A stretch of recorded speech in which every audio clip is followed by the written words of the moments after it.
Chrysostom of Florina's letter to the Greek New Calendarist State Church.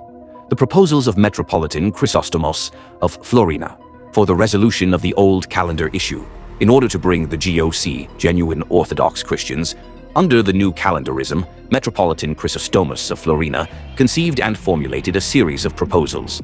Below we present the text of his proposals. A viewpoint, how the Old Calendar issue can be resolved. 1. The Old Calendarist hierarchs should commemorate the Holy Synod, and their priests should commemorate them, just as is done to this day. 2. The churches of the Old Calendarists should be made accountable to an exarch of the Old Calendarists. This exarch, in turn, should report to a state official trusted by the church, and that official to the church, in order to give the initial appearance that the Old Calendarism has only to do with the state, and not with the church. The monetary collections should be gathered at the Archdiocese of Athens for all of Greece. 3. Only the canonical priests of the Old Calendarists should be recognized, that is, those ordained with the new calendar and by a canonical bishop. 4. Those ordained by the 3 bishops of the Old Calendar, if they are married, should be tolerated temporarily, because they, not being reactionary, can be settled easily. 5. All hieromonks, and nuns should be immediately confined to their monasteries under police supervision.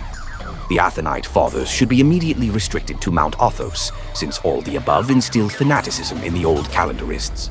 Only monks or nuns, never hieromonks, may leave the monasteries, and only for material services of the monasteries, with written permission from the exarch of the Old Calendarists. 6. Small monasteries should be dissolved, or their monks or nuns should be limited to 2 or 3 larger ones, which will operate under the supervision of the exarch of the Old Calendarists. 7. An attempt should again be made to reach an understanding with the hierarchs of Florina, Leontopolis, Laosis, and Cyclades, Chatsis, with the promise that they will be reinstated as auxiliary bishops somewhere, if, of course, this is approved by the Church.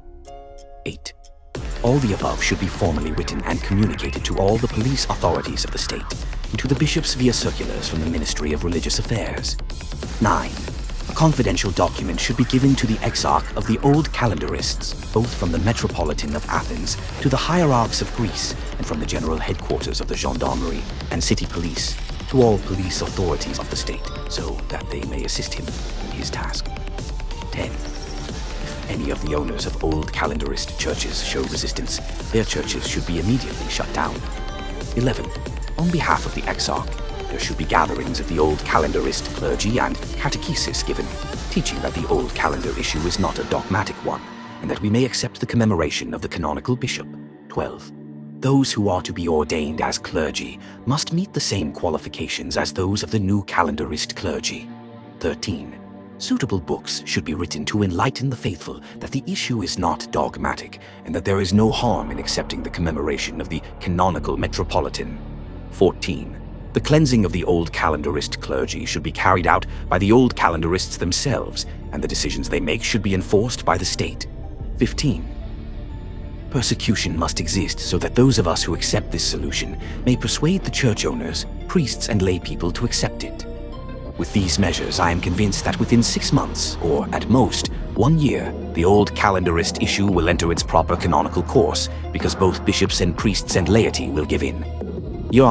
Thus, at first, the Old Calendarist movement will be under the administration of the official church, albeit in a disguised form, and later it will completely disappear, since married priests never have the fanaticism of the monks.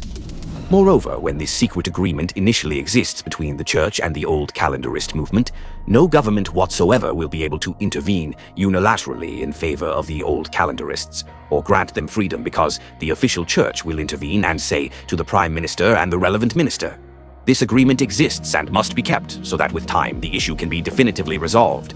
And then, when the non-compliant Old Calendarists see that no government supports them, they will surely submit. In conclusion, I am convinced that if all the above are to succeed, they will only succeed through individuals coming from within the Old Calendarist movement and with the proper authority.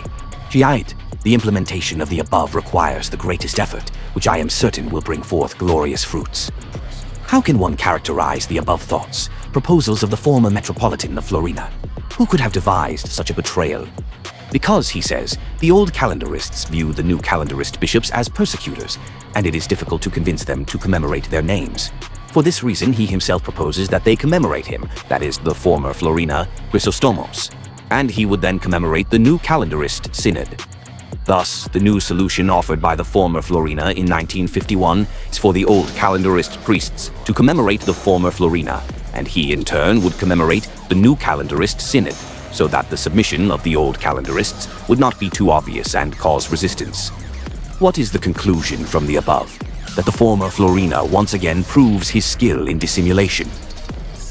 However, even these proposals of his were not accepted, because Spyridon Vlachos, perhaps in his imprudence, did not accept this solution concerning the priests who belonged to his diocese, since he demanded that they commemorate him directly.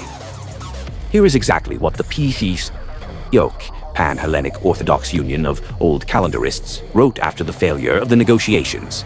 The second cause of failure was the strange and psychologically unfounded haste of the responsible authorities to impose any kind of solution.